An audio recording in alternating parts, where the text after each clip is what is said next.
What's up everybody, I'm Seth Fowler, and today I kind of just wanted to make a short video giving my thoughts on Nike's brand new auto-lacing basketball sneaker, the Nike HyperAdapt BB. Now this of course wasn't Nike's first production auto-lacing sneaker. We have the HyperAdapt 1.0 from I believe last year, and also the Nike Mag from 2016. Both of these shoes had this auto-lacing technology. To be fair though, it was sort of in its infancy, so it wasn't the most fleshed out version of that tech. Now it looks like we're getting a more refined version of that technology in the HyperAdapt BB, which of course is the auto-lacing basketball shoe, which if you think about is kind of crazy. So Nike is now calling this auto-lacing system the Fit Adapt system. I'm not totally sure what they called it the first time around, but that's what they're calling it now. And until I read some of the press releases about the sneaker, I was really confused as to how the shoe actually closes around your foot. I didn't know if there was like claws or like some sort of like wiring inside the sneaker that sort of compressed around your foot.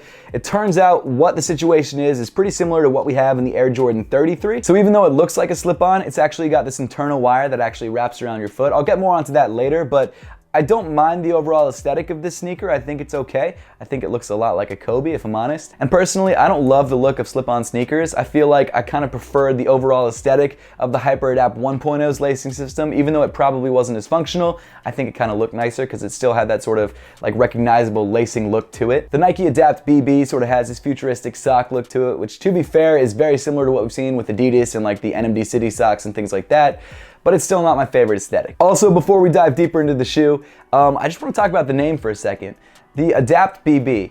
I feel like even just Adapt Basketball would have sounded nicer, but BB, not that it matters what I think, but just putting it out there. One of the biggest changes between the HyperAdapt BB and the HyperAdapt 1.0 is that this new sneaker comes with a companion app. In some ways, I think that's a very cool thing because you'll be able to track some metrics you wouldn't otherwise be able to track. In other ways, I think it's a little weird. I don't like the idea of having my sneakers actually tied to my phone and always having to have my phone around when I want to wear my shoes. I get that you can actually adjust the fit of the sneaker with the buttons on the side of the shoe, which I'll get to in a moment, but it's still kind of like a weird idea in my head to have this idea that a piece of my clothing is directly tied to my phone at all times. Like, I'm not a huge fan of that. And I was talking about it on my Twitch stream earlier today, which by the way, if you guys haven't followed me on Twitch, make sure to do that. It's twitch.tv/SethFowler. But someone actually brought up a good point of, could the shoe actually be hacked? Because, I mean, we've seen things like people's printers getting hacked over Wi-Fi networks, so why couldn't someone hack the app? Like, I don't think that's unreasonable. Could you imagine like being in an NBA game or being an NBA player and wearing that pair of sneakers and someone has like a hacked version of the app and they can tap into your shoe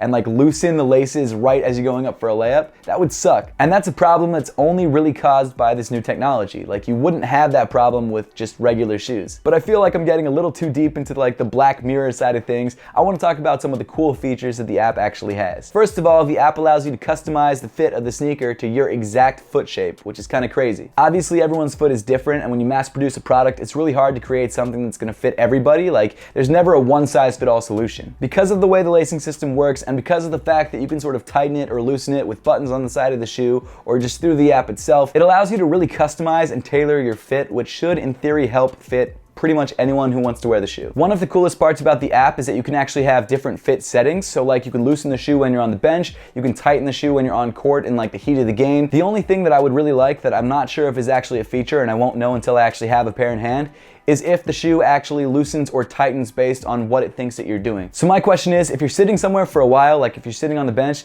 will it actually loosen up on its own to allow more blood flow through your feet? Or will you have to actually do that through the app? Or on the other side of the coin, when it notices that you start walking, will it start to tighten up? So like, will it change from the bench setting to the game time setting on its own? Or is that something that you have to do like through the buttons or through the app? Or is there something like a game time mode where when you turn it on, it knows that you're playing basketball, so when you stop moving, it loosens, and when you start running layups, it tightens? I don't know what the situation is, but I'm definitely interested to find out. And I think that game time feature would be really cool. Because as someone who would primarily be wearing the shoe for lifestyle, yes, I'd play in it every so often, but not that much.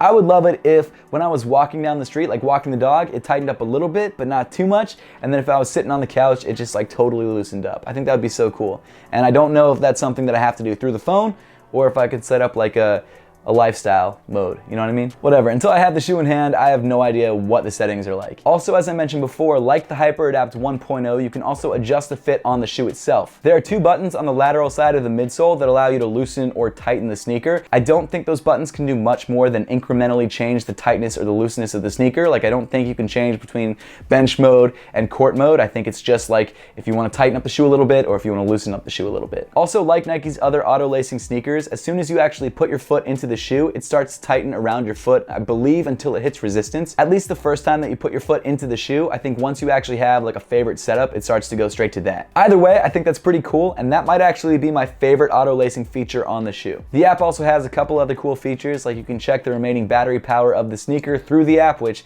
I guess makes sense because how else would you do that? And also you can change the color of the LEDs that are in the fit adjustment buttons on the midsole of the sneaker. So for example, when Jason Tatum debuts the sneaker tomorrow against the Raptors, he's going to change the color of the buttons to Celtics green, which is actually kind of cool. The fit adapt system that's responsible for actually tightening the shoe around your foot is a much more robust system than it was on previous auto-lacing models. Unlike the HyperAdapt 1.0 and the Nike Mag, instead of just tightening around the midfoot of your shoe, it actually tightens almost all the way around your foot. At least the front half of your foot. Nothing really past your ankle. And like I mentioned before, it used the same sort of wire system that the Air Jordan 33 used, and I've always had sort of questions about the durability of that wire system, but apparently Nike says that it can withstand up to 32 pounds of pull force, which Nike claims is equal to that of a parachute cord.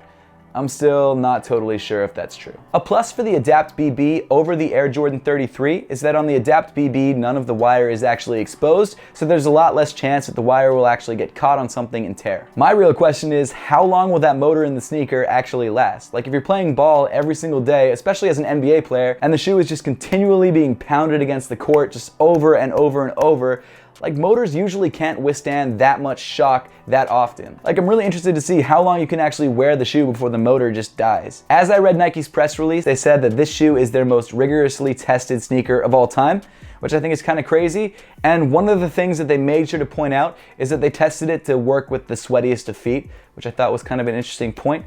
So I don't know if it's waterproof, but I know if you have really sweaty feet, you're good to go. Maybe try not to wear this shoe in the rain though.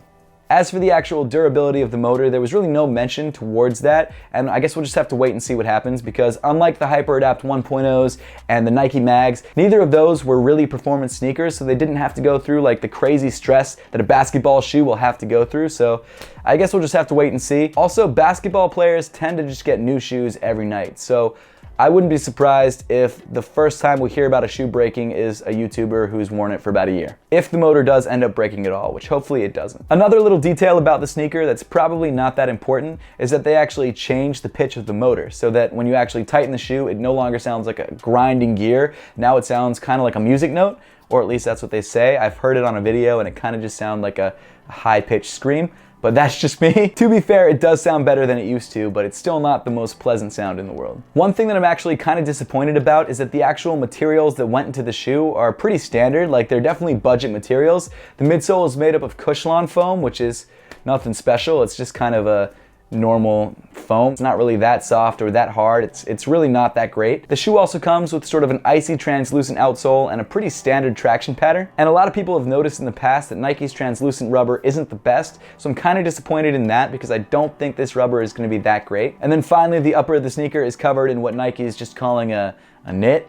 It looks pretty similar to what they use on the Kobe's, which is like that 360 Flyknit, which is actually a great material. It's sort of like a thin plasticky knit, which is probably more durable and a little bit lighter weight than regular Flyknit. So I'm interested to see what other performance reviewers on YouTube think of this sneaker because tech-wise, other than the motor and the lacing system, it's not that interesting. Design-wise, it's not bad. It's a low-top basketball sneaker, so if you're into that or you like Kobe's because it looks just like a Kobe, this is not a bad way to go. I'm not totally sure why they did the double Nike swoosh on the lateral side of the shoe. I think that's kind of a weird touch. And that 3M Nike swoosh is not bad, but I just don't like the way it sort of beads off in the heel of the sneaker. I think that's a little weird. But hey, it definitely looks like a futuristic sneaker, which is absolutely what Nike was going for. Nike did say that they're planning to implement this auto-lacing technology on running sneakers and lifestyle sneakers later on this year, so if you don't want to grab this pair of shoes, there will be more options available later on. One major plus for the Adapt BBs over the HyperAdapt 1.0s is the price point. The HyperAdapt 1.0s cost $720 retail, which was absolutely insane,